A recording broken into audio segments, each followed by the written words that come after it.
اعوذ باللہ السمیع العلیم من الشیطان الرجیم بسم اللہ الرحمن الرحیم الحمد للہ رب العالمین بارئ الخلائق اجمعین محبوب رب المشرقین والمغربین جد الحسن والحسین مولانا ابی القاسم محمد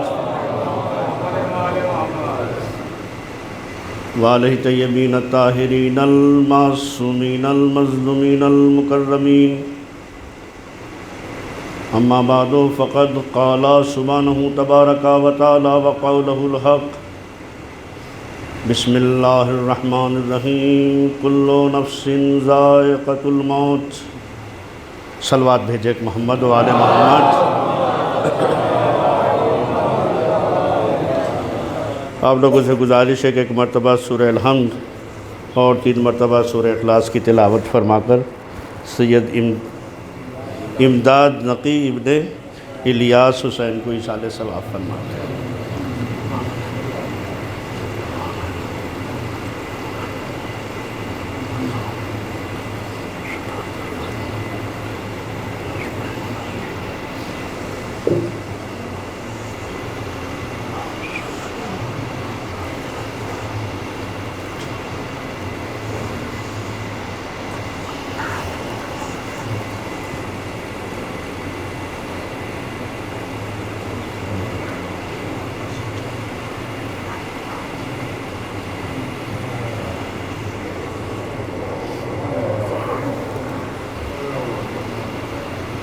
کہ کوئی صلوات بآواز بلند بھیجے۔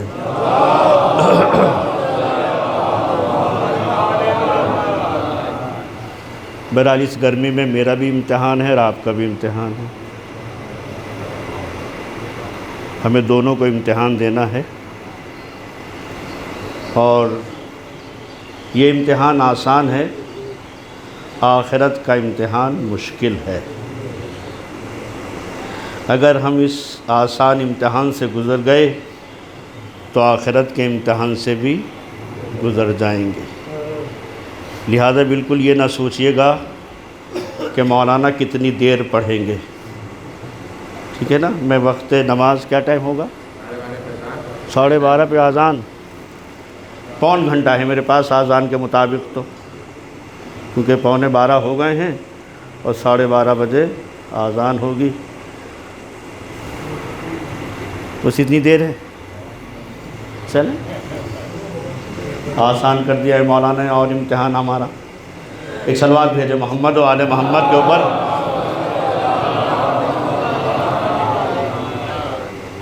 بہرحال یہ ایصال ثواب کے لیے مجلس منعقد کی گئی ہے۔ ہم اور آپ یہاں جو بھی ذکر کریں گے انشاءاللہ ہمارے مرحومین اور جس مرحوم کے لیے مجلس منعقد کی گئی ہے انشاءاللہ ان کے لیے بہترین ایصال ثواب رہے گا۔ ہم جو بھی ذکر کریں گے، جو بھی یہاں پر نام آل محمد لیا جائے گا اور صلوات بھیجی جائے گی محمد و آل محمد کے اوپر، وہ سب انشاءاللہ ایصال ثواب ہے مرحوم و مغفور امداد نقی ابن الیاس حسین کے لیے۔ اس نیت سے ہم شروع کرتے ہیں کہ مولا امیر المومنین علی بن ابی طالب علیہ السلام نے ارشاد فرمایا ہے، انسان کی زینت عقل ہے، عقل کی زینت ایمان ہے، اور ایمان کی زینت عمل ہے، اور عمل کی زینت اخلاص ہے۔ یہ دنیا بیکار تھی اگر یہ رینگتا ہوا انسان نہ ہوتا، لہذا اس دنیا کے حسن کا نام انسان ہے، اور یہ انسان بیکار تھا اگر اللہ عقل نہ دیتا۔ اللہ نے یہ عقل دینے کے بعد کہا کہ جب میں نے تجھے عقل دی ہے تو اب تو صاحب ایمان ہو جا، اور جب ایمان ہی کافی نہیں ہے بلکہ ایمان کے لیے عمل ضروری ہے. انسان ایمان لے آتا ہے لیکن عمل نہیں کرتا ہے. مولا امیر المومنین علیہ السلام نے فرمایا کہ انسان عقل، ایمان، عمل، اور عمل بھی ہر عمل نہیں جس میں ریاکاری نہ ہو، جس میں دکھاوا نہ ہو، جس میں اخلاص پایا جائے.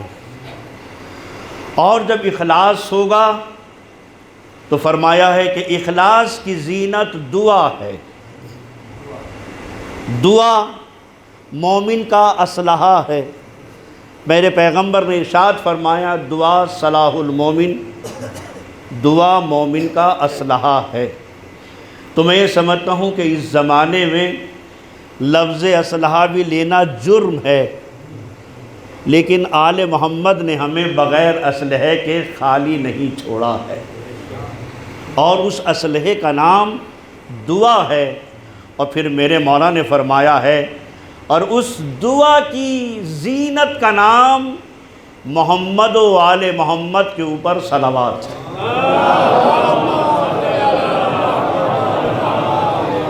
لہذا میرا آپ سے کوئی بھی مطالبہ بالکل نہیں ہے. مجھے جو سبق یاد ہے وہ میں سناؤں گا، اور اس نیت سے سناؤں گا کہ انشاءاللہ ہمارے مرحومین کے لیے بھی اور اس مرحوم کے لیے بھی یہ ایصال ثواب رہے. اس لیے کہ مجلس مزے کا نام نہیں ہے، مجلس اصلاح کا نام ہے. اس لیے کہ ولیمے کا مزہ زیادہ دن تک نہیں رہتا. سمجھ رہے؟ آج میرے یہاں ولیمہ ہے، کل کو میں نے پرسوں کو دوسرے کے یہاں ہے، تو لہذا یہ مزہ ایک ولیمے سے دوسرے ولیمے تک جاتے جاتے ختم ہو جاتا ہے. تو لہذا مجلس مزے کے لیے نہیں ہے کہ مولانا نے مجلس مزے کے لیے ہی پڑھی ہے. ٹھیک ہے نا؟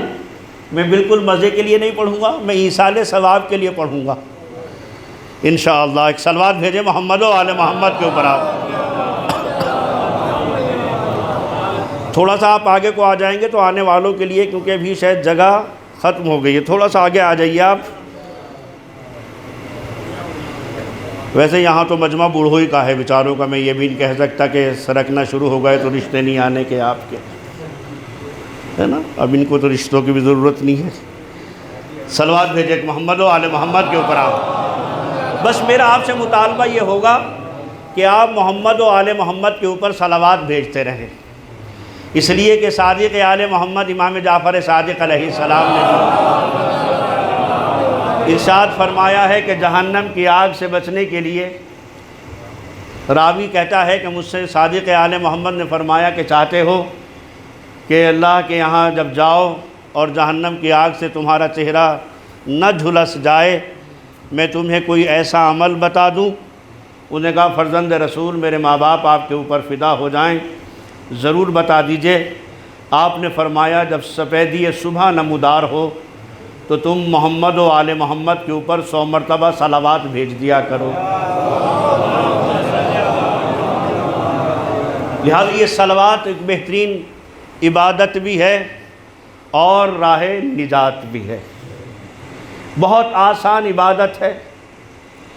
آیت اللہ جناب مجتہدی تہرانی مجتہدی نے فرمایا بہت عارف انسان ہے کہ یہ صلوات ربڑ کا بھی کام کرتی ہے اور پینسل کا بھی کام کرتی ہے. یہ صلوات ربڑ کا بھی کام کرتی ہے اور پینسل کا بھی کام کرتی ہے. فرمایا ہے جب ہم صلوات بھیجتے ہیں گناہ مٹاتی جاتے ہیں، نیکیاں لکھ دی جاتی ہیں. تو آج صلوات اتنی بھیج دو کہ ہمارے نامہ اعمال سے گناہ ختم ہو جائیں اور اچھائیاں لکھ دی جائیں.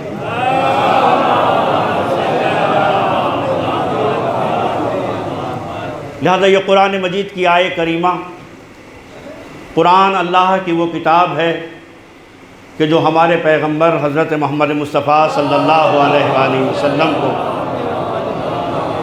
عنایت فرمائی گئی اور انسان کے ضابطۂ حیات اور قانون کا نام قرآن مجید ہے۔ اس قرآن کو اللہ نے زندوں کے لیے بھیجا تھا، لیکن ہم نے اسے مختص کر دیا ہے مردوں کے لیے۔ کسی بھی قانون کی کتاب کا نام زندوں کے لیے ہوتا ہے، مردوں کے لیے نہیں ہوتا۔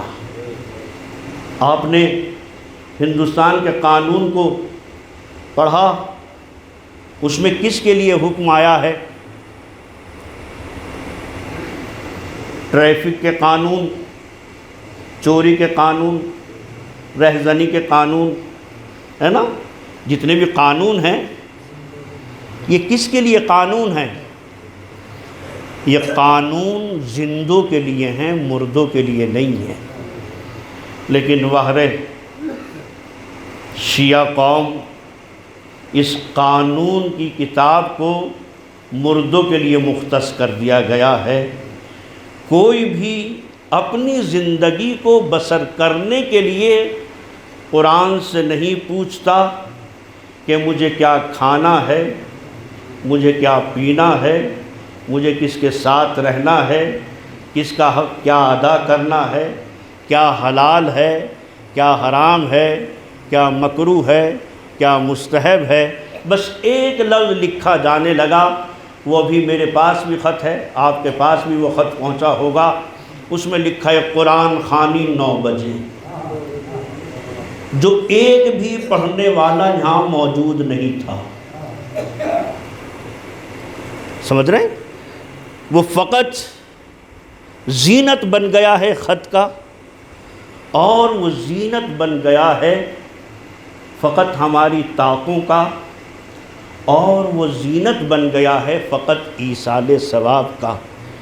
یہ تو خدا کی قسم اللہ کی عنایت ہے کہ اس نے زندوں کے لیے بھیجا تھا، لیکن یہ ایصال ثواب مردوں کے لیے بھی کر دیتا ہے۔ یہ صلوات بھیجے محمد و آل محمد کے اوپر۔ ایک اور اس سے بہتر صلوات بھیجے محمد و آل محمد کے اوپر۔ لہذا قرآن زندوں کی کتاب ہے، مردوں کی کتاب نہیں ہے۔ میرا پیغمبر نے جس سے بھی خطاب کیا ہے، کہیں آپ نے دیکھا ہے کہ کبھی خطاب کیا جاتا ہو یا ایھا الذین آمنوا، اے صاحبان ایمان، کتب علیکم الصیام کما کتب علی الذین من قبلکم؟ کہیں آپ نے خطاب سنا ہے کبھی بھی کہ قرآن یہ کہہ رہا ہو اے قبرستان میں سونے والو، صاحب ایمان تمہارے اوپر روزے فرض کر دیے گئے ہیں؟ کہیں سنا ہے آپ نے؟ کہیں سنا ہے کہ قرآن کہہ رہا ہے اقیموا الصلاۃ وآتوا الزکاۃ وارکعوا مع الراکعین؟ نماز پڑھو، روزہ رکھو، زکوٰۃ دو، اور رکوع کرنے والوں کے ساتھ رکوع کرو۔ اب یہ رکوع کرنے والے کون ہیں؟ زندہ ہیں یا مردہ ہیں؟ ذرا ملاحظہ فرمائیے گا۔ بس معلوم یہ ہوتا ہے یہ قرآن زندوں کی کتاب ہے، یہ قرآن مردوں کی کتاب نہیں ہے۔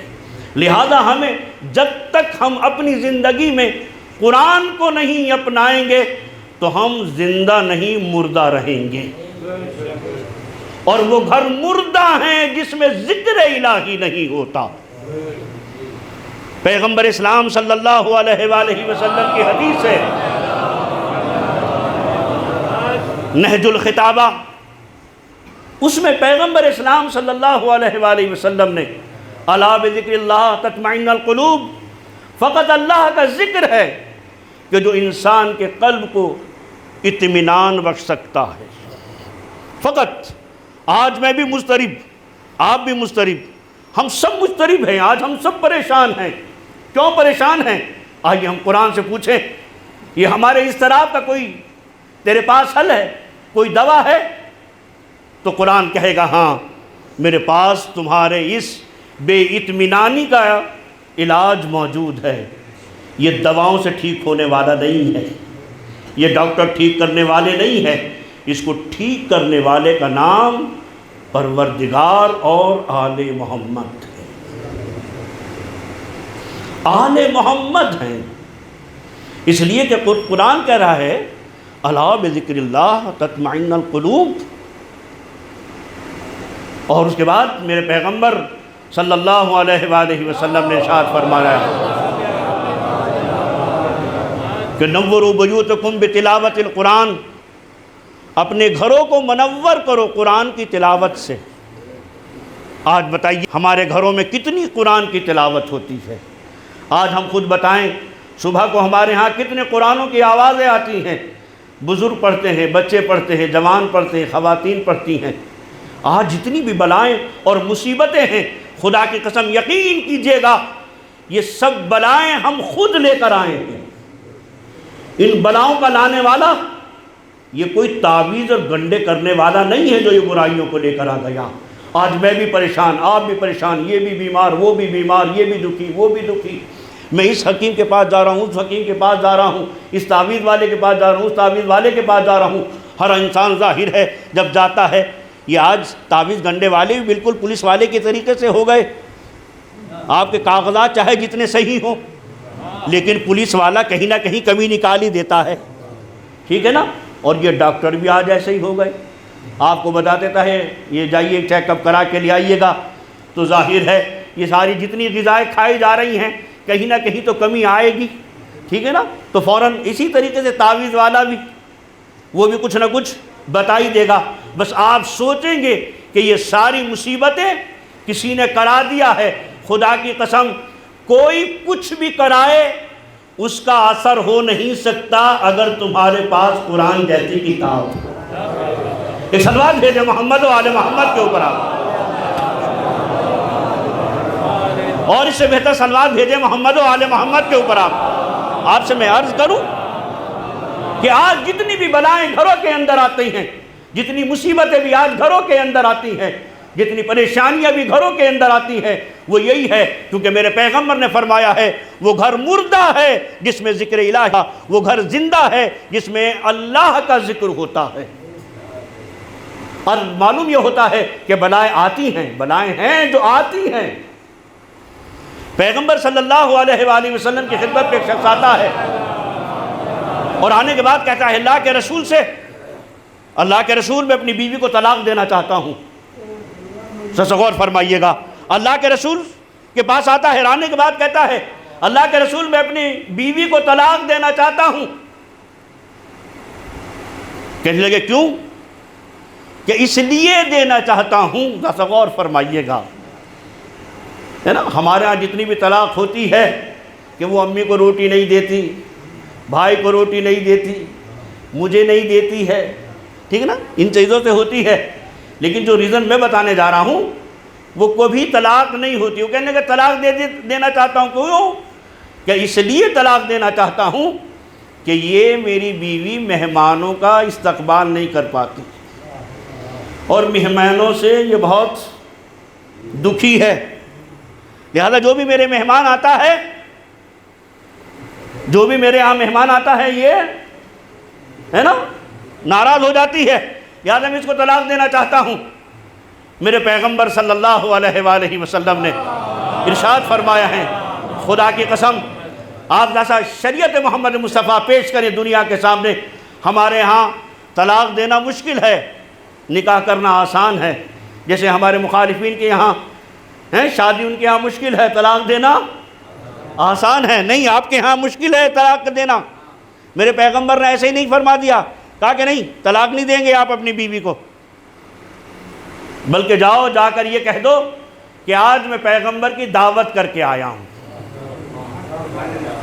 ہے نا؟ میں پیغمبر کی دعوت کر کے آیا ہوں۔ کہا کہ اسی وجہ سے تو طلاق ہو رہی ہے، کہ نہیں آج جا کر تو کہو۔ اس لیے کہ خدا کی قسم چاہے جتنا انسان عداوت و دشمنی رکھتا ہو، لیکن جب آل محمد کا نام آتا ہے تو ہر انسان رام ہو جاتا ہے نا؟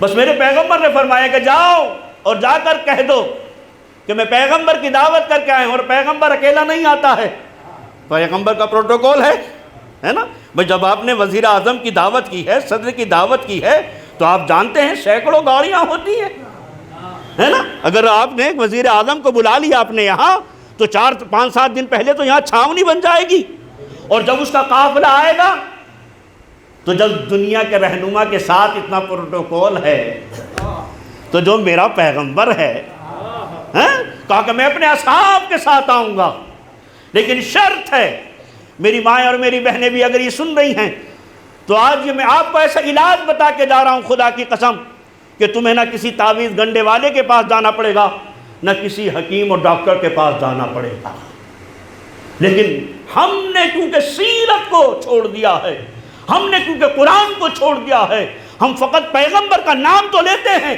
لیکن پیغمبر کی سیرت کو نہیں اپناتے ہیں، ہم آل محمد کی سیرت کو نہیں اپناتے ہیں۔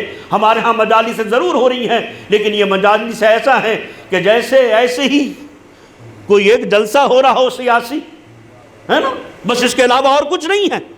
لیکن بتا دیجئے معاشرے سے کیا کامیاں ختم کی جا رہی ہیں۔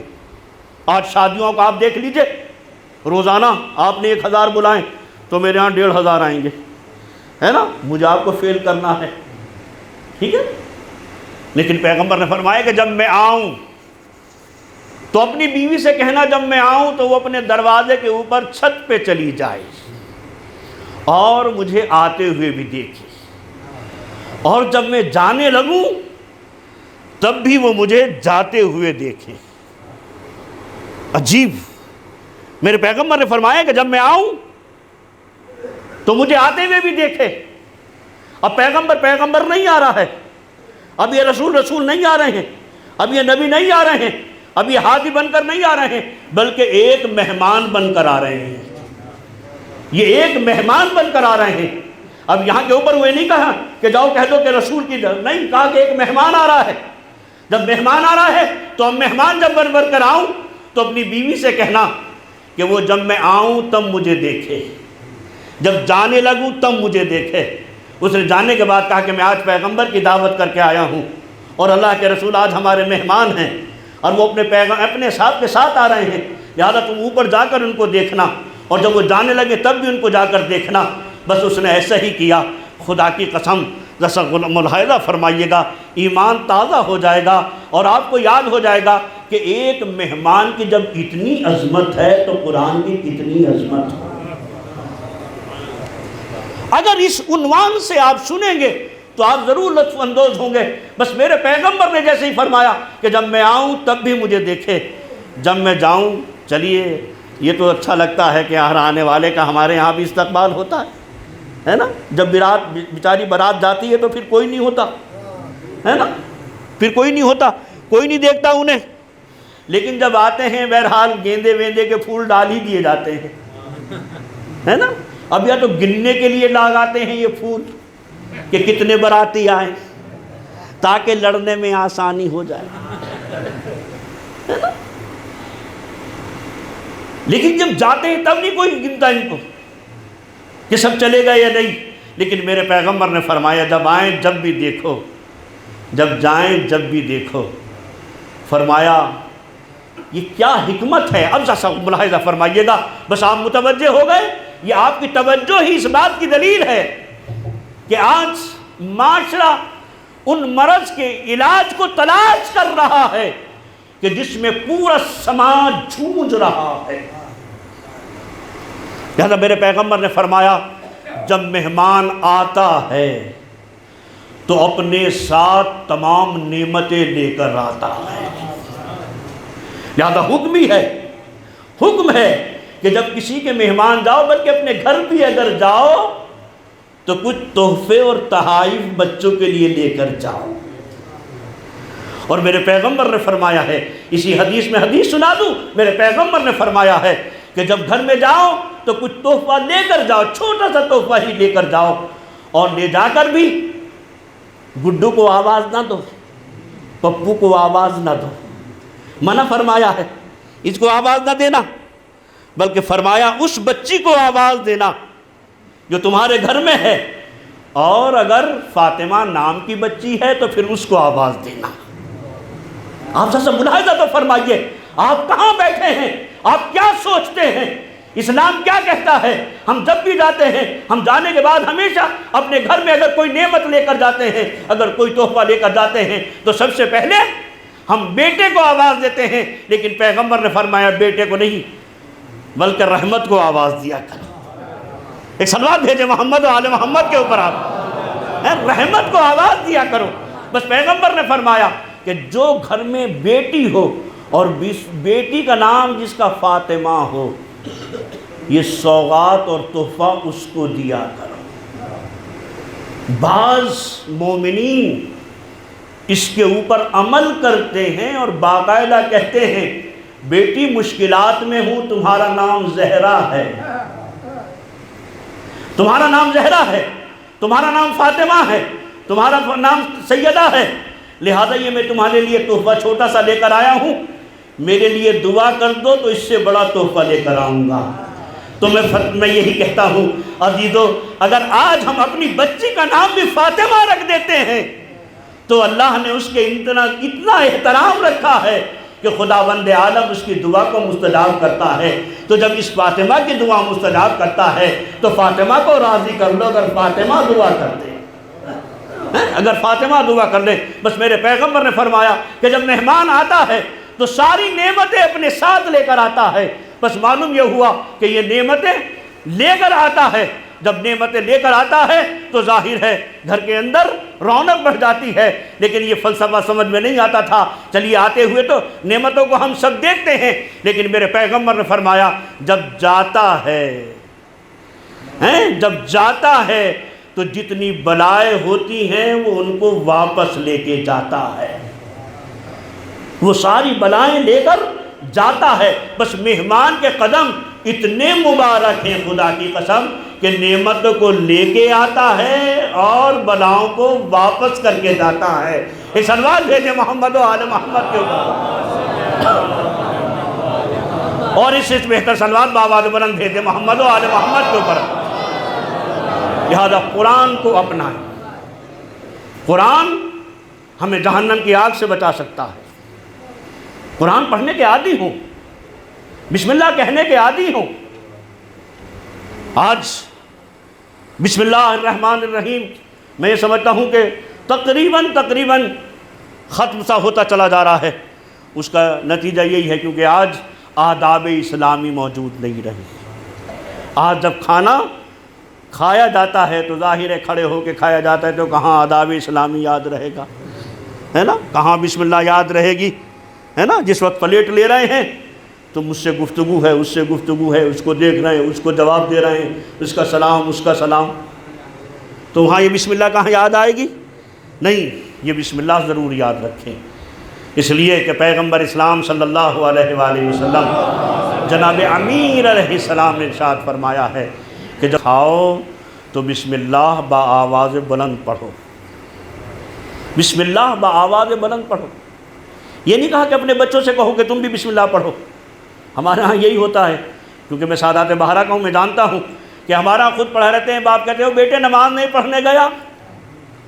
ارے کیوں نہیں پڑھنے گیا بھائی، تم تو بھی پڑھنے جاؤ، تمہارے بھی تو بھی واجب ہے، اسی کے اوپر واجب نہیں ہے، ٹھیک ہے نا؟ آج کا بچہ چالاک ہو گیا ہے، کہتا ہے کہ بابا آپ کے اوپر تو بھی واجب ہے۔ یہ واجب عینی ہے، واجب تخیری نہیں ہے نا؟ واجب عینی ہے۔ لہذا بسم اللہ الرحمن الرحیم، مولا امیر المومنین علیہ السلام نے فرمایا کہ بسم اللہ زور سے پڑھا کرو۔ جناب آیت اللہ بہجت فرماتے ہیں کہ بسم اللہ کے عادی ہو جاؤ، ہر کام میں بسم اللہ کہو،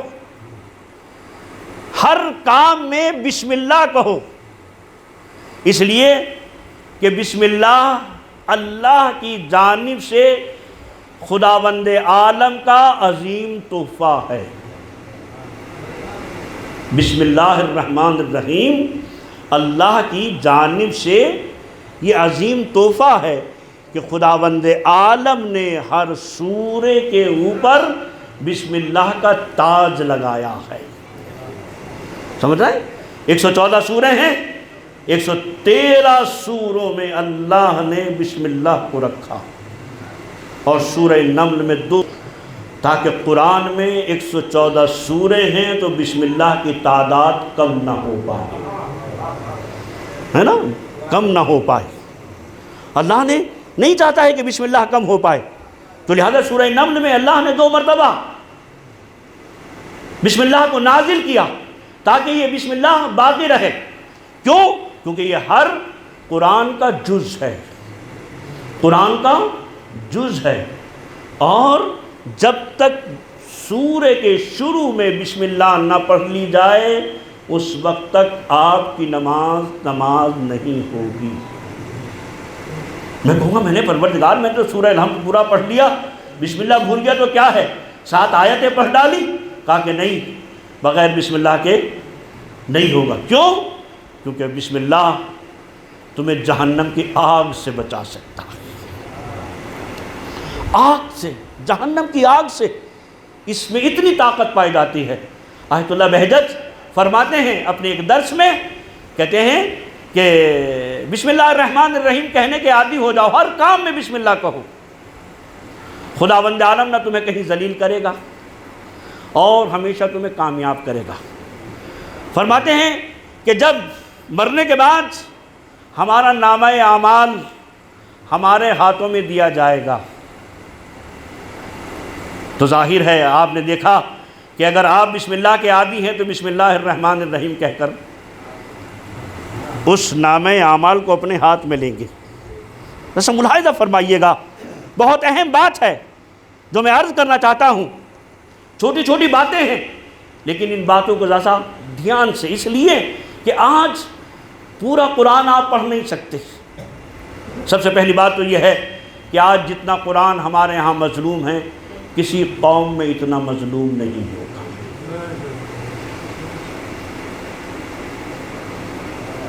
آپ خود بتا دیجئے، اتنا بڑا مجمع میرے سامنے بیٹھا ہے، اس میں کتنے قرآن پڑھے ہوئے ہیں؟ آج اس روشن زمانے میں کہ کل تک شاید کہا جاتا تھا کہ مولانا صاحب نہیں ملتے ہیں، آج تو آپ کے چاروں طرف مولانا موجود ہیں۔ خود یہ موبائل آپ کا مولانا ہے، یہ شیطان بھی ہے رحمان بھی، اس کے اندر کیا کیا نہیں ہے، سب کچھ ہے نا۔ جب سب کچھ ہے تو قرآن بھی ہے نا اس کے اندر۔ بتا دیجئے ہمارے بچے کتنے پڑھتے ہیں اس؟ دوستو خدا کی قسم ہم اور آپ عہد کریں، جناب امیر المومنین علی بن ابی طالب علیہ السلام، ان ایصال ثواب کی مجالسوں میں اگر یہ باتیں نہیں کہی جائیں گی، یہاں بھی اگر چھتیں اڑائی جائیں گی تو پھر یہ جب چھتیں اڑ جائیں گی تو یہ چھت ایک چھت کے نیچے کب بیٹھے گا؟ اس لیے کہ چھتیں توڑوا دیتے ہو تم، ہے نا۔ مولانا کی مجلس ٹھنڈی رہی ہے نا، لیکن یہ میری مجلس تو گرم رہے گی کیونکہ گرمی میں پڑھ رہا ہوں، ٹھنڈی ہو ہی نہیں سکتی۔ ایک صلوات بھیجتے محمد و آل محمد کو۔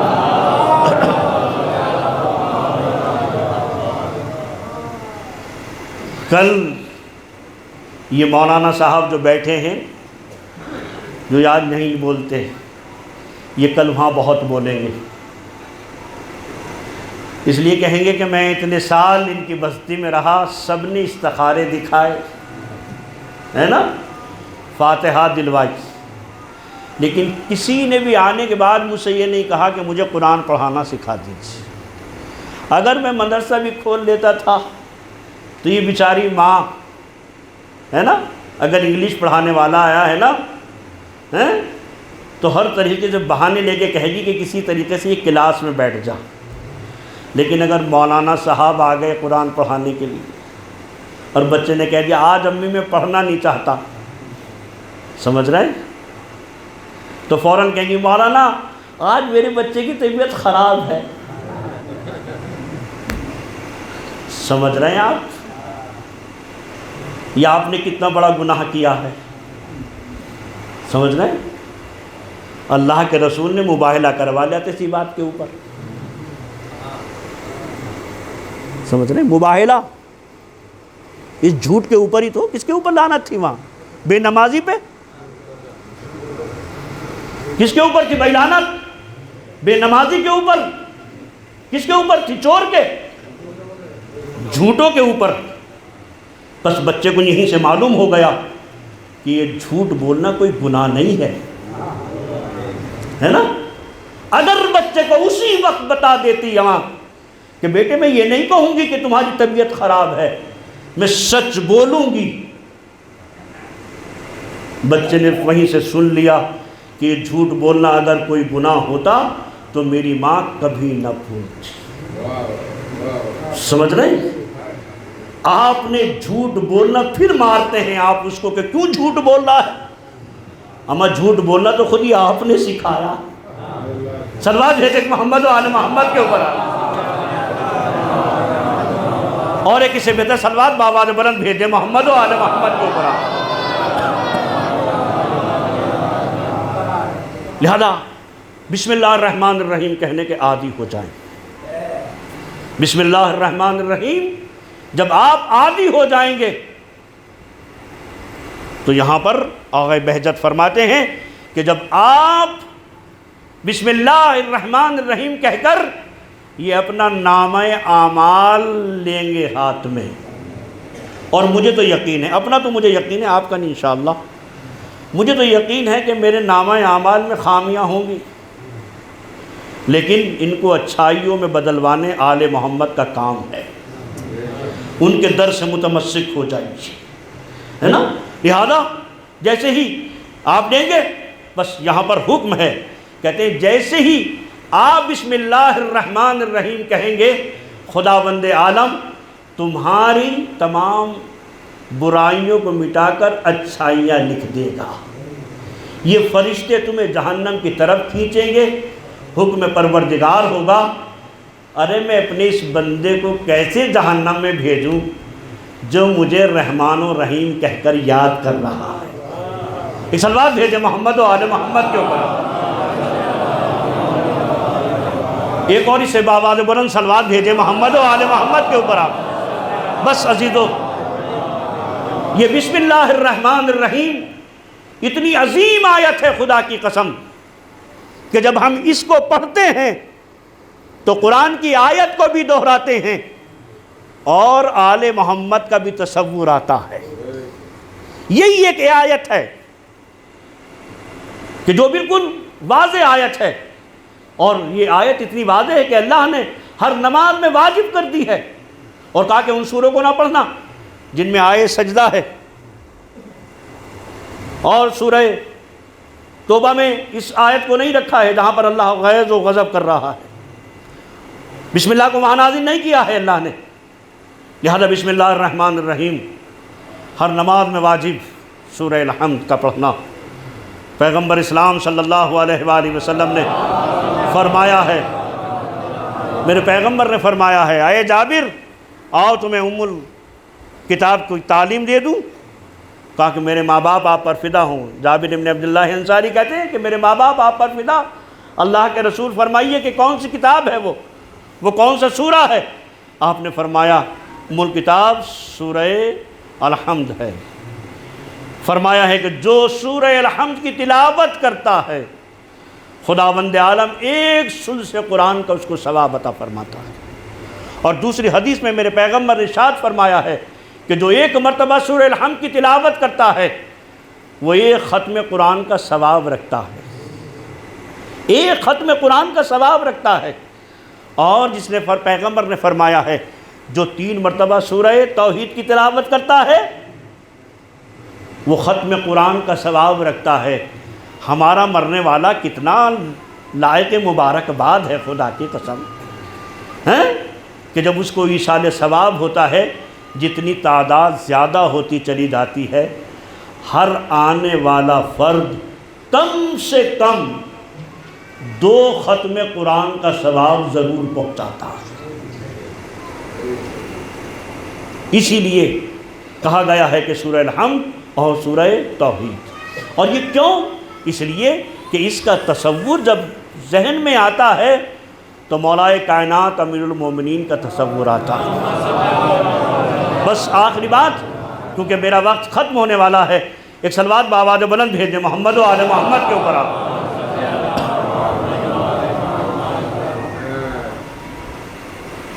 پیغمبر کے بعد نماز پڑھی گئی، خلافت اول، دوم، سوم، چہارم، سب نے نماز بسم اللہ کے ساتھ پڑھی، لیکن معاویہ کے زمانے میں آتے آتے یہ نماز بغیر بسم اللہ کے رہ گئی۔ سمجھ رہے ہیں؟ بغیر بسم اللہ کے رہ گئی۔ لہذا ایک دن آیا، نماز پڑھا دی معاویہ نے، اور جب نماز پڑھائی تو بغیر بسم اللہ کے نماز تمام ہو گئی۔ پڑھنے والوں نے پڑھ بھی لی، لیکن کچھ مجلس سننے والے اور علی کی بز میں بیٹھنے والے بھی تھے۔ کہنے لگے، اے امیر معاویہ، یہ بتا تو نے بسم اللہ چوری کر لی ہے یا بھول گیا ہے؟ یہ چوری لفظ کہہ کر بتا دیا کہ نماز ہر کس و ناکس پڑھا سکتا ہے نا؟ کہا کہ یہ چوری کی ہے یا بھول گیا ہے؟ بڑا عیار تھا، آج کے بھی سیاست مداروں سے چند قدم آگے تھا، نہ انکار کیا اور نہ اقرار کیا۔ ایک لبوں پر مسکراہٹ سی آئی اور خاموش ہو گیا۔ آذان سے حی علی خیر العمل ختم کر دیا گیا۔ آج دنیا میں جہاں پر بھی آذانیں ہوتی ہیں اس میں حی علی خیر العمل نہیں ہے۔ آپ نے ملاحظہ فرمایا کہ آذانوں سے حی علی خیر العمل کو نکالا اور نماز سے بسم اللہ کو نکالا، اور ایسی بدعت چھوڑ کر گیا ہے کہ دیوبند میں پڑھی جانے والی نماز ہو یا مکے اور مدینے میں پڑھی جانے والی نماز ہو، وہ بغیر بسم اللہ کے پڑھی جائے گی۔ پوچھا کہ بسم اللہ کو چرا لیا ہے، لیکن ذرا سا غور فرمائیے گا، ایمان تازہ ہو جائے گا۔ خدا کی قسم اس سمجھ میں نہیں آ رہا تھا کہ آخر بسم اللہ کو کیوں نکالا گیا، آذان سے حی علی خیر العمل کو نکالا گیا۔ بس میرے سمجھ میں تو یہی آتا ہے، اور مفسرین نے بھی اسی کو لکھا ہے کہ بسم اللہ اس لیے نکالا ہے نماز میں، اس لیے کہ جب بھی ہم سورہ الحمد کی تلاوت کریں گے تو بسم اللہ کی تلاوت کریں گے۔ جب بسم اللہ کی تلاوت کریں گے تو بسم اللہ کو جب ہم پڑھیں گے تو علی کا تصور آئے گا، علی کا تصور آئے گا۔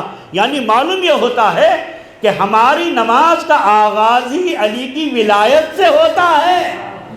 اب میں یہاں پر یہی عرض کرتا ہوں ان لوگوں سے جو یہ کہتے ہیں کہ تشہد میں شہادت ثالثہ داخل کیا جائے کہ اشہد ان محمد رسول اللہ کے بعد اشہد ان امیر المومنین داخل کیا جائے۔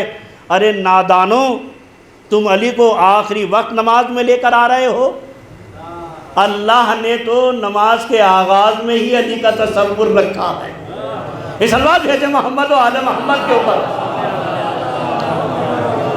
اور ایک اس سے بہتر صلوات بھیجے محمد و آل محمد کے اوپر۔ لہذا جو بھی یہ نماز سے بسم اللہ اس کو نکالا، اس لیے کہ جب ہم بسم اللہ پڑھیں گے تو ہمارے ذہن میں نقطہ آئے گا، اور جب نقطہ آئے گا تو علی کا تصور آئے گا۔ بس انہوں نے اس لیے نکالا، بس ہماری نماز وہ نماز ہی نہیں ہوتی ہے جس میں علی کا تصور نہ ہو، جس میں علی کا تصور نہ ہو۔ لوگ کہتے ہیں کہ امام حسن اور امام حسین پشت پر آ گئے تھے تو حسین کا تصور آ گیا تھا، ہے نا؟ نہیں عزیزو، ان کے تصور کے بغیر نماز نہیں ہے۔ روح نماز کا نام آل محمد ہے۔ جب تک آل محمد نہ ہو اس وقت آپ کا ہماری نماز کامل نہیں ہے۔ اور آذان سے حی علی خیر العمل کو اس لیے نکال دیا گیا عزیزو، اس لیے کہ جب بھی مؤذن برندوں سے، لاؤڈ اسپیکر سے، میناروں سے حی علی خیر العمل کا اعلان کرے گا تو یہ حی علی خیر العمل کا اعلان نہیں ہوگا، بلکہ یہ غدیر کا اعلان ہوگا۔ اس لیے کہ جب بھی حی علی خیر العمل کہے گا تو ظاہر ہے یہ حی علی خیر العمل یہ وہاں یہیں کہیں نہیں کہا گیا تھا، بلکہ یہ غدیر میں کہا گیا تھا۔ اس لیے نکال دیا عزیزو کہ جب بھی یہ آذان میں حی علی خیر العمل کہے گا تو فوراً اس کے ذہن کے اندر غدیر کا تصور آئے گا، اور غدیر کا جب تصور آئے گا اللہ کا مجمع بھی سامنے نظر آئے گا، پیغمبر کے ہاتھوں پر اٹھے ہوئے علی نظر آئیں گے، من کنت مولا فہذا علی مولا۔ ایک سلوات بھیجے محمد و آل محمد کے اوپر۔ بس عزیزو یہ قرآن ہے، لہذا انسان قرآن کو اپنائے۔ جب تک ہم اور آپ، میرے پیغمبر کی حدیث ہے، سنیں دوستو، آج ہماری اور آپ کی ساری جانب سے فریادیں ہیں، دنیا میں ظلم ہو رہا ہے، زیادتیاں ہو رہی ہیں، اور میں بھی اس کا شاہد بھی ہوں، گواہ بھی ہوں، دیکھ بھی رہا ہوں، لیکن عزیزو ہمیں گھبرانے کی ضرورت نہیں ہے، ہمیں گھبرانے کی ضرورت نہیں ہے، اس لیے کہ میرے صادق و امین پیغمبر حضرت محمد مصطفیٰ صلی اللہ علیہ وآلہ وسلم نے ارشاد فرمایا ہے، جب دنیا کے اندر تاریکی زیادہ ہو جائے اور ظلم ہمیں چاروں طرف سے گھیر لے، تو میرے پیغمبر نے فرمایا ہے کہ تم قرآن کے دامن سے سمٹ جانا، یہ قرآن تمہاری ہر جگہ رہنمائی کرے گا، کیونکہ صادق آل محمد نے فرمایا ہے قرآن کسی زمانے میں بھی بوڑھا اور کمزور اور پرانا ہونے والا نہیں ہے، یہ زمانے کے ساتھ ساتھ چلے گا، یہ زمانے کے ساتھ ساتھ چلے گا۔ ہم نے کیونکہ اس کو مختص کر دیا ہے مردوں سے، آزان ہونے لگے۔ ایک صلوات بھیجے محمد و آل محمد کے اوپر، صلوات بھیجتے ہیں ہم محمد و آل محمد کے اوپر آپ۔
امام جعفر صادق علیہ السلام نے فرمایا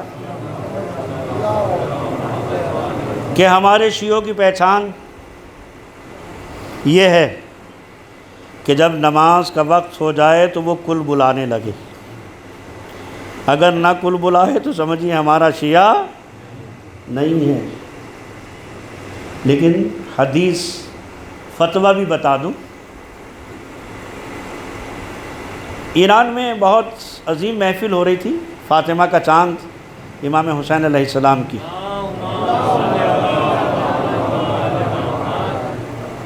میری طریقے سے خطیب یا شاعر، ایک دو شاعر رہ گیا تھا، نماز صبح کا وقت ہو گیا، امام صاحب آ گئے نماز پڑھانے کے لیے، وہ بھی آیت اللہ تھے، آ کے چپکے سے بیٹھ گئے، جیسے یہاں بھی ہوتے اپنے یہاں بھی کہ چاہے نماز نہ پڑھتے ہوں لیکن جب مجلس ہونے لگے تو سب گھڑی دیکھنے لگے۔ اب یا تو مولانا کی مجلس سے عاجز آ جاتے ہیں وہ، یا واقعاً شیعہ ہیں، تو آ کے بیٹھ گئے۔ کچھ نے کہا بھئی روک دیا جائے، نماز کے بعد محفل پھر ہوگی۔ وہ خیر انہوں نے کہا نہیں آپ لوگ پورا کر لیں، اس کے بعد نماز ہو جائے گی، ابھی تو ٹائم باقی ہے۔ خیر وہ محفل ہو گئی، اگلی محفل پھر ہونی تھی جو امام زمانہ کی اجل اللہ تعالیٰ فرج الشریف، اس میں دو پارٹیاں آمنے سامنے، کیونکہ انہوں نے آیت اللہ عراقی امام خمینی کے رحلت کے فوراً بعد کا یہ مسئلہ تھا، لہٰذا اس وقت مرجع وقت وہاں پر آیت اللہ عراقی تھے، سب سے بڑے فقیہ۔ ان سے پوچھا گیا کہ اگر نماز کا وقت ہو جائے اور وقت نماز میں وسعت ہو، سمجھ لیں نماز میں بھی ٹائم ہو، تھوڑا سا 10 منٹ لیٹ ہو جاتا، تو کیا ہم پہلے نماز پڑھیں یا مجلس تمام کر لیں؟ انہوں نے کہا مجلس پوری کرو اور اس کے بعد جا کر نماز پڑھ لو۔ تیسرا مسئلہ ان کا ہے جو یہ مجلس کرتے ہیں، ان کو ایسا وقت شروع کرنا چاہیے تاکہ دونوں میں ٹکراؤ نہ ہو سکے، ٹھیک ہے نا، میری کوئی خطا نہیں ہے، ٹھیک ہے نا، میں جب دلی سے آیا ہوں تو کم سے کم آپ کے سامنے ایک آدھا گھنٹہ تو پڑھوں، ہے نا، تو تھوڑا سا اگر تاخیر ہو جائے گی تو کیونکہ ہمارے پاس امام بھی یہیں موجود ہیں اور ہم نمازی بھی ان کے ساتھ چلیں گے انشاءاللہ، اگر 2-4 منٹ لیٹ ہو جائیں تو ایک صلوات بھیج دیجئے محمد و آل محمد کے اوپر، اور ایک اس سے بہتر صلوات بھیجے محمد و آل محمد کے اوپر۔ بس دوستو میں نے مجلس تمام کر دی۔ حضرت امام حسین علیہ السلام کی زیارت کے لیے آپ لوگ گئے ہوں گے، جہاں پر امام حسین کا روضہ ہے وہاں پر چند زیارت گاہیں ہیں، زیارت شہدائے کربلا، جناب حبیب ابن مظاہر، ذریعہ انور امام حسین، اور ایک اور ذریعہ ہے ذریعہ ابراہیم مجاب۔ یہ کربلا کے کوئی شہید نہیں ہے، کربلا کے کوئی شہید نہیں ہے، یہ حضرت امام موسی کاظم علیہ السلام کے پوتوں یا نواسوں میں ہیں، ان کے خاندان سے ہیں، یہ ان کی ذریعہ مبارک روضہ امام حسین علیہ السلام میں ہے۔ بس آج کا میرا مجلس کا یہی پیغام ہے، ایک صلوات بھیج کر اس کو سنیں۔ نہیں آپ لوگ بھیج رہے ہیں، وہ باہر والے بالکل نہیں بھیج رہے صلوات۔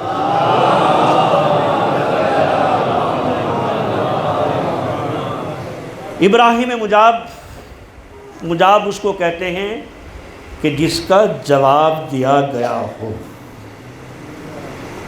ابراہیم نام ہے ان کا، لیکن ان کو ابراہیم مجاب کہا جانے لگا کہ جن کے سلام کا جواب آیا تھا۔ بس دوستو یہی معراج کا پیغام ہے۔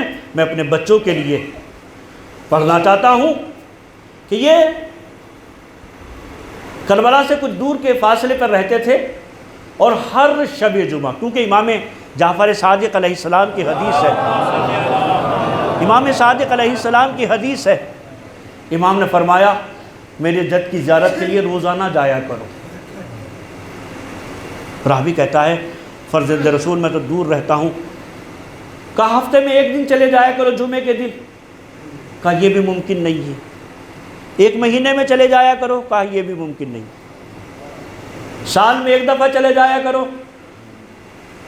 مولا یہ بھی ممکن نہیں ہے، کہا زندگی میں ایک مرتبہ تو ضرور چلے جایا کرو۔ اور پھر فرمایا میرے مولا نے کہ اگر اس پہ بھی توان نہیں رکھتے ہو تو میرے جد کو چھت کے اوپر کھڑے ہو کر سلام کرو، السلام علیکہ یا ابا عبداللہ، السلام علیکہ یا ابن رسول اللہ۔ یہ اتنی سی زیارت کر لو گے آپ کو وہی ثواب ملے گا جو خود قبر حسین پر جانے کے بعد اللہ نے ثواب رکھا ہے۔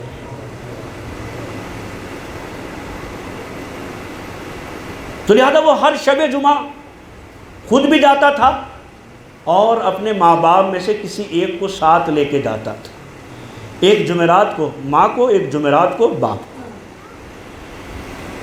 خود بیمار، کمر میں درد، باپ کی نوبت، باپ کو لے کے چلنے لگا، ماں کراہتی ہوئی بولی بیٹا میرا بھی دل چاہتا ہے کہ میں بھی امام حسین کی زیارت کے لیے جاؤں، ہو سکتا ہے میں زندہ نہ رہوں۔ بیٹا بڑا لائق تھا، ہے نا، ہماری تھوڑی سی گاڑی میں جگہ نہ ہو تو ہم فوراً منع کر دیتے ہیں۔ تو کہنے لگی کہ ٹھیک ہے مادر گرامی۔ وہ گیا، باپ کو چھوڑا، بیٹھ گیا، پھر ماں کو لیا، چھوڑ دیا، بیٹھ گیا، پھر اسی طریقے سے پہنچتے پہنچتے جب یہ زیارت دروازے امام حسین کے اوپر پہنچا، اور جانے کے بعد آپ اور میں بھی چند مرتبہ جا چکا ہوں، جانے کے بعد جیسے ہی کہا السلام علیکہ یا ابا عبداللہ، بلکہ اس نے روایت جو میں پڑھ رہا تھا اس نے امام حسین کو السلام علیکہ یا ابا عبداللہ کہہ کر خطاب نہیں کیا، بلکہ فرمایا پدر بزرگوار آپ پر میرا سلام ہو۔ باپ کہہ کر خطاب کیا، بابا آپ پر میرا سلام ہو۔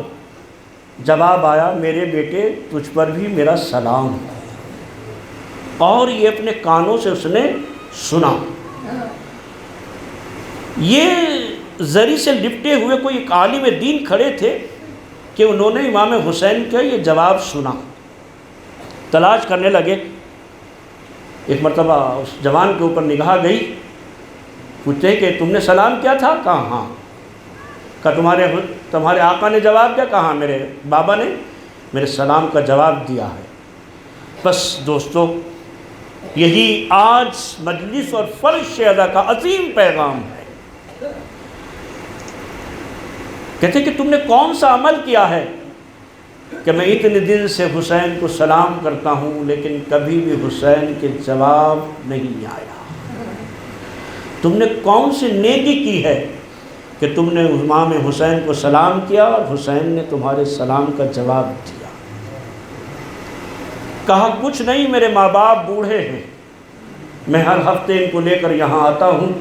اس ہفتے جو لے کر آئے شدید بیمار تھا، کمر میں شدید درد تھا، لیکن کاندھے پہ ماں کو سوار کر کے حسین کی زری پہ لا کر چھوڑ دیا۔ یہ میرا عمل میرے آقا کو اتنا پسند آیا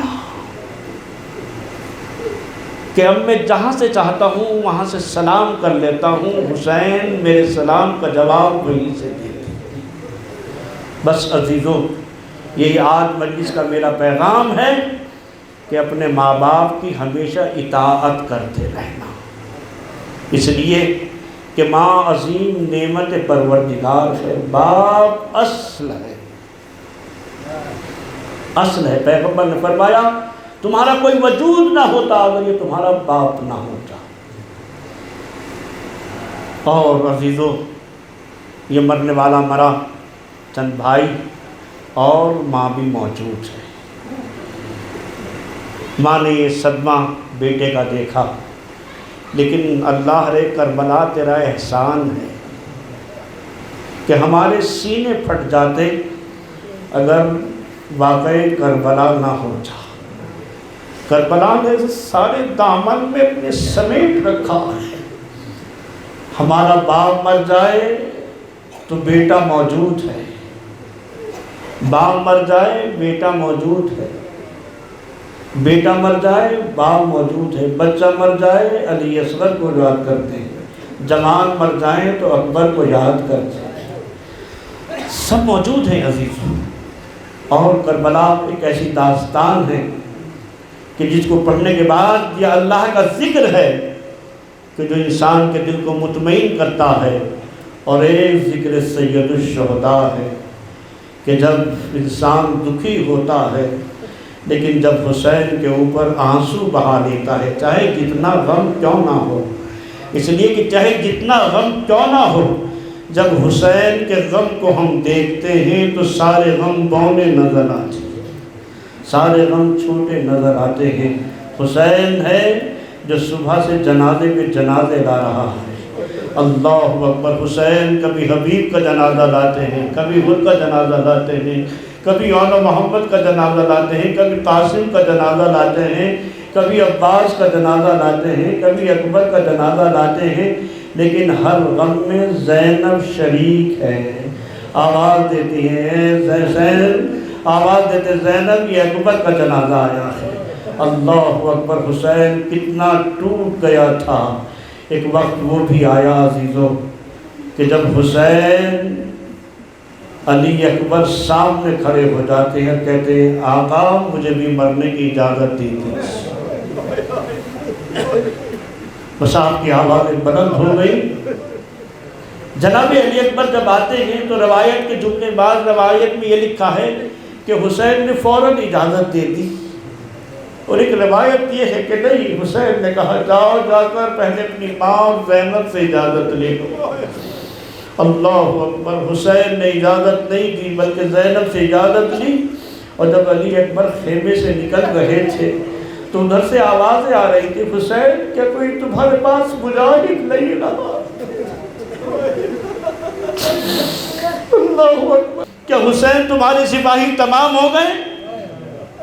جناب علی اکبر کو جب نکلنا چاہتے ہیں، اب راوی حمید ابن مسلم کہتا ہے کہ جب علی اکبر گھر سے خیمے سے نکل رہے تھے، کبھی زینب لپٹ جاتی تھی، کبھی لیلہ لپٹ جاتی تھی، کبھی سکینہ لپٹ جاتی تھی، آواز دیتی تھی میرے بھیا جو بھی کربلا کے میدان میں گیا ہے وہ واپس نہیں آیا ہے، ایک بار تو اگر جائے گا تو تو بھی واپس نہ آئے گا۔ اللہ اکبر۔ جناب علی اکبر خیمے سے باہر نکلے، اور نکلنے کے بعد ایک مرتبہ حسین کے قریب آ کر کھڑے ہو گئے۔ حسین نے سوال کیا، اور سوال کرنے کے بعد ایک مرتبہ ہاتھوں کو بلند کر کے اللہ کی بارگاہ میں دعا کرنے لگے، میرے پروردگار گواہ رہنا، میں اب اس جوان کو بھیج رہا ہوں جو میرے نانا سے بہت مشابہ ہے، صورت و کردار و رفتار و گفتار میں میرے نانا شابہ ہے، اور جب میں اپنے نانا کی زیارت سے مشتاق ہوتا ہوں اپنے علی اکبر کی زیارت کر لیتا ہوں۔ اللہ اکبر۔ جناب علی اکبر کو جب یہ دعا دی، اور دعا کرنے کے بعد ایک مرتبہ پھر دوسرا جملہ حسین نے فرمایا، کسی شہید کے لیے نہیں ملتا۔ ایک مرتبہ حسین نے فرمایا اکبر جا رہے ہو لیکن جب تک سامنا ہو مجھے مڑ مڑ کے دیکھتے رہنا۔ اللہ اکبر۔ علی اکبر مڑ مڑ کر دیکھ رہے، حسین کبھی گرتے ہوئے کبھی بلند ہو جاتے۔ ایک مرتبہ خدمت میں آ کر عرض کیا بابا آپ نے تو مجھے رخصت کر دیا تھا، یہ میرے پیچھے کیوں چلے آ رہے ہیں؟ میرے لال اگر تو صاحب اولاد ہوتا، ارے تجھے معلوم ہوتا کہ باپ کو بیٹے سے کتنی محبت ہے۔ اللہ اکبر۔ علی اکبر کو پھر رخصت کیا، علی اکبر گئے، میں کہوں گا علی ارے تمہارا جنگ کرنا بڑا آسان ہے، اصحاب علی تمہارا جنگ کرنا بڑا آسان ہے، اس لیے کہ علی جب تم جنگ کرتے تھے ارے تم 3 دن کے بھوکے نہ تھے، ارے تم 3 دن کے پیاسے نہ تھے۔ اللہ اکبر۔ یہ 3 دن کا بھوکا بھی گئے۔ ارے 3 دن کا پیاسا بھی ہے، ارے کب تک جنگ کرتا؟ روایت موجود ہے ایک ماں کو تعزیت پیش کرنی ہے عزیزو، ایک ماں کو تعزیت پیش کرنی ہے، جناب امام حسین علیہ السلام نے رخصت کر دیا، علی اکبر جنگ کر رہے ہیں، کبھی میمنہ پہ حملہ، بیزرہ کے اوپر حملہ ہے، ارے یہ 3 دل کا بھوکا بھی ہے، 3 دل کا پیاسا بھی ہے، ارے کب تک جنگ کرتا؟ ایک مرتبہ دیکھا جناب ام لیلہ ہے جو خیمے کے دروازے کے اوپر آ کر حسین کو دیکھ رہی ہے، بس حسین کے چہرے سے پتہ چل جاتا ہے کہ علی اکبر کے اوپر خیر ہے۔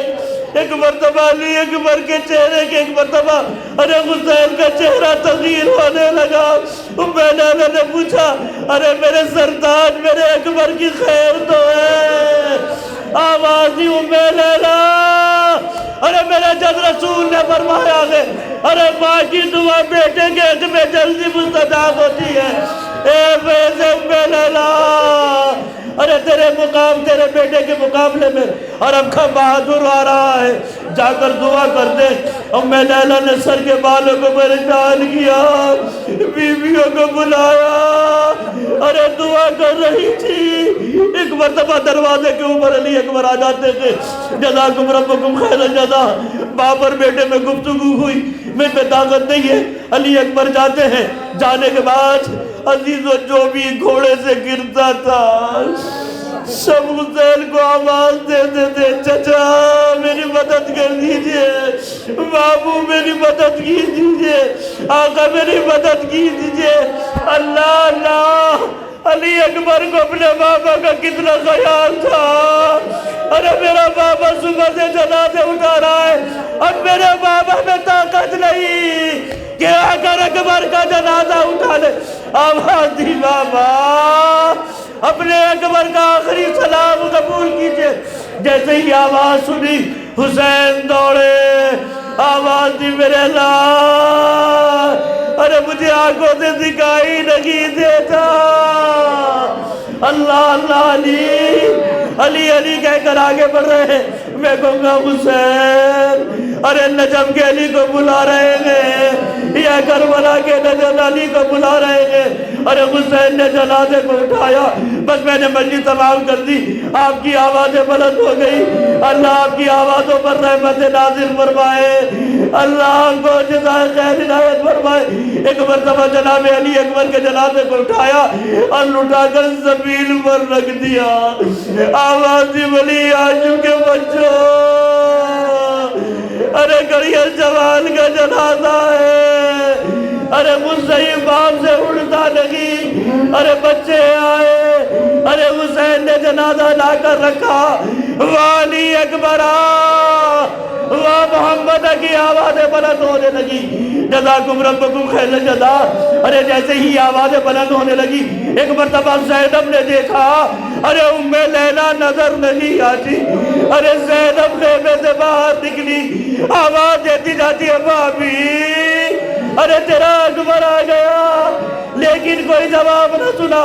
پھر دوبارہ آواز دی ام لیلہ، ارے تیرا اکبر آ گیا، آواز نہ آئی، ارے وہ منظر دیکھا، ارے زینب نے خیمے کا پردہ ہٹایا، ارے وہ منظر دیکھا، ارے ام لیلہ ارے خیمے کے چاروں طرف پھر رہی ہے، اے زینب ارے جب سے میرا اکبر باہر آ گیا مجھے خیمے کا دروازہ دکھائی نہیں دیتا۔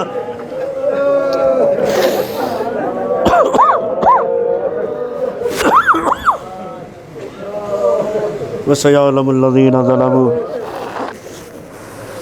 أَيَّ مُنْقَلَبٍ يَنْقَلِبُونَ إِلَّا لِلَّهِ وَإِنَّا إِلَيْهِ راجعون۔ بار الہ پروردگار، تجھے محمد و آل محمد کا واسطہ، تجھے ذکر کا واسطہ، تجھے ذکر سید الشہداء کا واسطہ، اللہ تجھے امام حسین کی مظلومیت کا واسطہ، پروردگار ہمارے گناہ نے کبیرہ گناہ نے صغیرہ کو معاف فرما، ہمارے والدین کے گناہوں کو معاف فرما، جو ہمارے درمیان سے گزر چکے ہیں اللہ ان کی مغفرت فرما۔ جس مرحوم کی ایصال ثواب کے لیے مجلس منعقد کی گئی ہے اللہ اس کی قبر کے اوپر رحمت نازل فرما۔ اس کو جوار معصومین میں جگہ عنایت فرما، اس کے پسماندگان میں اللہ صبر جمیل عنایت فرما، اس کی ماں کو صبر عنایت فرما، اس کے برادران کو صبر عنایت فرما۔ پروردگار ہم تیری بارگاہ میں دست بدعا ہیں، پرچم اسلام سر بلند ہے بلند تر فرما، پرچم کفر و نفاق کو سرنگوں فرما۔ کربلا، نجف، کاظم، انصاف، الرّ و بقیع اور خانہ کعبہ کی اللہ حفاظت فرما، ان کے محافظین کی حفاظت فرما۔ پروردگار جمہوریہ اسلامی ایران کی حفاظت فرما، اس امریکہ اور اس کے متحدین کو نصف نابود فرما۔ پروردگار ہم تیری بارگاہ میں دست بدعائیں، حاضرین کی تمام دلی مرادوں کو پورا فرما، ان کے تمام ہم و غم کو دور فرما۔ پروردگار تجھے واسطہ ہے امام حسین علیہ السلام کی مظلومیت کا، کائنات میں جتنے بھی محبان اہل بیت اس وقت بیمار ہیں اللہ ان کو شفائے کاملہ عاجلہ عنایت فرما۔ پروردگار تجھے واسطہ ہے محمد و آل محمد کا، حاضرین کی تمام دلی مرادوں کو پورا فرما، ان کے تمام ہم و غم کو دور فرما، ان کی تمام مشکلوں کو آسان فرما۔ اے میرے پروردگار دنیا کے اندر امن و امان قائم فرما، ہمارے ملک کے اندر امن و امان قائم فرما۔ پروردگار دنیا میں حقیقی امن و امان اسی وقت قائم ہوگی جب قائم آل محمد ظہور فرمائیں گے۔ اے اللہ ہمارے امام کے ظہور میں تاجیل عنایت فرما، تاجیل عنایت فرما، تاجیل عنایت فرما، اور ہم کو ان کے اعوان و انصار میں شمار فرما۔ ربنا تقبل منا انک انت السمیع العلیم۔ آپ لوگوں سے